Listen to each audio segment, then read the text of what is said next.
Hanap mo ba ay tripod or selfie stick na wala pang 200 pesos? Guys, baka ito na yun. Sa tulad ko, mag-order ka na rin habang may pagkakataon pa. So guys, multi-purpose na rin to. Extended rod na rin. At the same time, napakahaba din niya.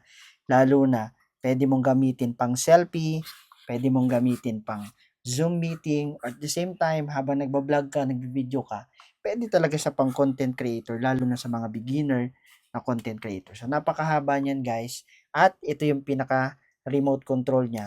Ayan. So, meron din siyang remote control. 'Di ba? Kung gusto mong mag-selfie, picturein mo lang 'yan. Gusto mo mag-video, pindutin mo lang 'yan.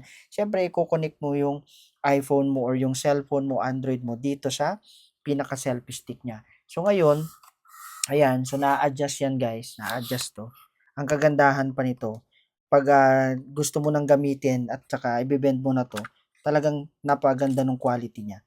Kasi nga, ayan yung pinaka ilalim niya. So, matibay. So, imagine mo, wala pang 200 pesos. Meron ka ng ganitong klaseng selfie stick or tripod. So, multi-purpose. Imagine mo, multi-purpose guys. Tapos, ito na yung pinaka lagayan ng phone. So, yan. Dito mo ilalagay syempre yung phone. So, nabibend din yan ng 360 degrees. Ayan, oh. So, kung gusto mo i-adjust, so, naiikot lang to guys.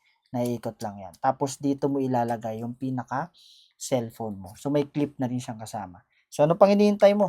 Napakagandang tripod. So, marami nagtatanong dyan, ano ba yung gamit na tripod ng karamihan? Ano ba yung trending na tripod? So, ito na yun guys.